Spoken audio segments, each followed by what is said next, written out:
Students, आज हम बात करेंगे प्रिंसिपल ऑफ मैथमेटिकल इंडक्शन के ऊपर। मतलब कि ये एक मेथड है, एक प्रूफ करने का वे है, ठीक है।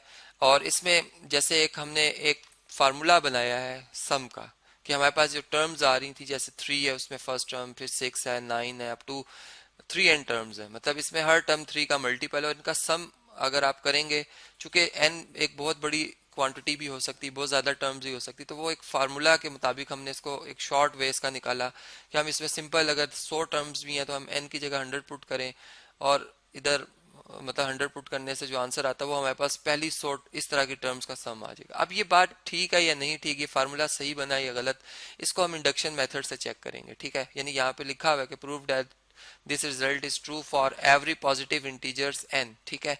अब जो पॉजिटिव इंटीजर्स n होते हैं इनको हम नेचुरल नंबर भी कह सकते हैं, क्योंकि 1 से स्टार्ट होता है पॉजिटिव इंटीजर भी, ठीक है। अब आप ये देखें कि हमारे पास ये जो फार्मूला बना हुआ है, इसको मैं अगर इस पूरे सम को मैं s से जाहिर करूं, और n इसमें चूंकि मैं वेरिएबल यूज कर रहा हूं, ठीक है, जो कि पॉजिटिव इंटीजर्स को रिप्रेजेंट कर रहा है, तो ये फार्मूला या शॉर्ट हैंड जो इसका बना हुआ है वो है 3n into n plus 1 divided by 2 के इक्वल, ठीक है।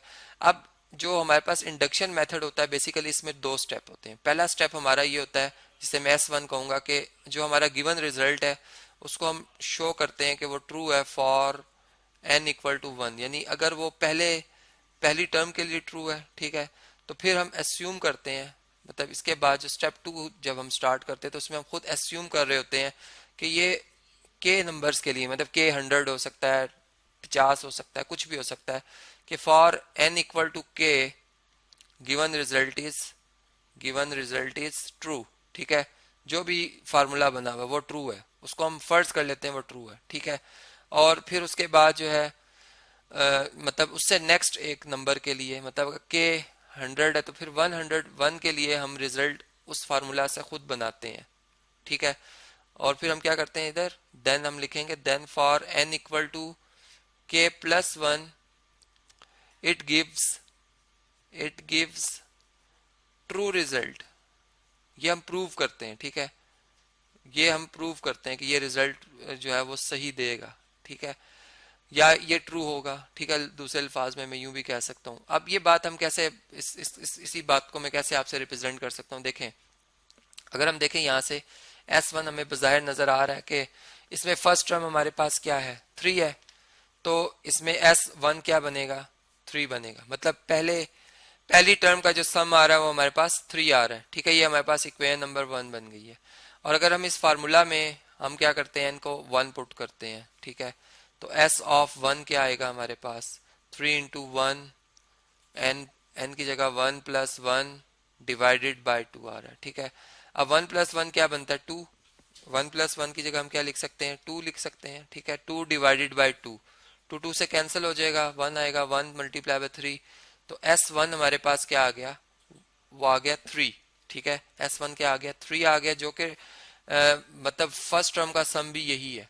तो आप कह सकते हो कि for n equal to 1 it is true, ठीक है। पहली कंडीशन जो होती है हमारी इंडक्शन मेथड की वो ट्रू होगी। अब दूसरी जो इंडक्शन मेथड की कंडीशन, उसको हम इंडक्शन ही कहते हैं, जिसमें कि हम इसको खुद फर्ज कर लेते हैं कि ये पहले 10 नंबर के लिए या 20 नंबर के लिए ये ठीक है, ठीक है। जैसे फर्ज करें, मैं इसको एक नंबर से भी रिप्रेजेंट करता हूँ। मेरे पास जो सीरीज लिखी हुई है, सॉरी सीरीज ये 3, ठीक है। इसके बाद क्या लिखा हुआ था, 6 प्लस 9 प्लस, इसी तरह यहाँ पर आएगा 12, फिर आएगा 15 और फिर आएगा 18, ठीक है, और प्लस सो ऑन 3n तक। ये किसके इक्वल था जी, 3n into n plus 1 divided by 2 के इक्वल था, ठीक है। एक दफा इसको रीचेक कर लेते हैं, क्या ये लिखा था हमने ऊपर, 3n into n plus 1 divided by 2, ठीक है। अब देखें, अगर मैं फर्ज करता हूं कि ये सम जो है 6 के लिए, पहली 6 टर्म्स के लिए क्या बनेगा, 1 2 3 4 5 6 ये है, ठीक है। इनका अगर सम करें, 18 में 12 ऐड करें, ये बनता है 30, 30 में अगर आप 15 ऐड करें तो ये बनता है 45, ठीक है। यहाँ तक 45 बन गया। 45 में अगर आप ये देखें, 3 प्लस 6 9 प्लस 9 18 ऐड कर लें, 45 में अगर आप 18 ऐड करें तो क्या बनता है, इसको हम चेक कर लेते हैं जी। यहाँ पर चेक करते हैं, 45 में हमने 18 ऐड किया है तो हमारे पास सम बना 63, ठीक है। इसका मतलब पहली 6 टर्म का सम बनता है 63, और इसमें अगर मैं इससे नेक्स्ट जो टर्म आ रही है वो क्या आएगी, 21 आएगी। अगर मैं इसमें S6 में 21 ऐड कर लेता हूँ, यहाँ भी मुझे 63 में 21 ऐड करना होगा, तो मेरे पास क्या आंसर आएगा? मेरे पास आंसर आएगा S7, मतलब मैं 7 इसी लिख रहा हूँ, मैं 7 टर्म्स का सम कह रहा हूँ, ठीक है। वो क्या आ जाएगा मेरे पास? ये आ जाएगा जी 84। और अगर हम फार्मूला में भी S7 ही फाइंड करें, ठीक है, इस फार्मूला में भी S7 फाइंड करें, तो ये आएगा 3 इंटू 7, 7 प्लस 1 डिवाइडेड बाई 2, और ये बनता है 21, 3 7 से मल्टीप्लाई होगा, ये जबकि बनेगा 8/2। 2 8 को कैंसिल करेगा 4 के टेबल से, 21 4 से मल्टीप्लाई होगा, 84 ही आंसर दे रहा है। मतलब इसका मतलब ये है कि अगर S6 के लिए ये फार्मूला ठीक था हमारा, ठीक है। अब S6 अगर मैं फार्मूला से फाइंड करूं तो वो भी 863 ही आएगा।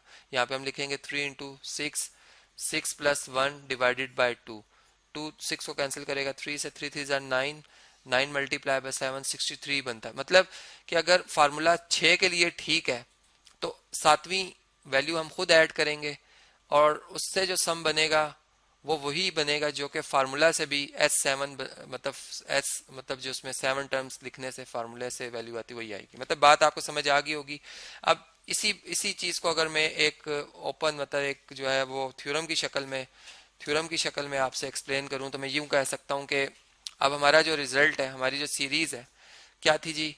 पहली टर्म आ रही थी उसमें 3, ठीक है, फिर आ रही थी 6, फिर आ रही थी 9, फिर आ रही थी 12 और प्लस सो ऑन। यहाँ पे हमने लिखा था 3n जो कि इक्वल था 3n into n plus 1 divided by 2 के।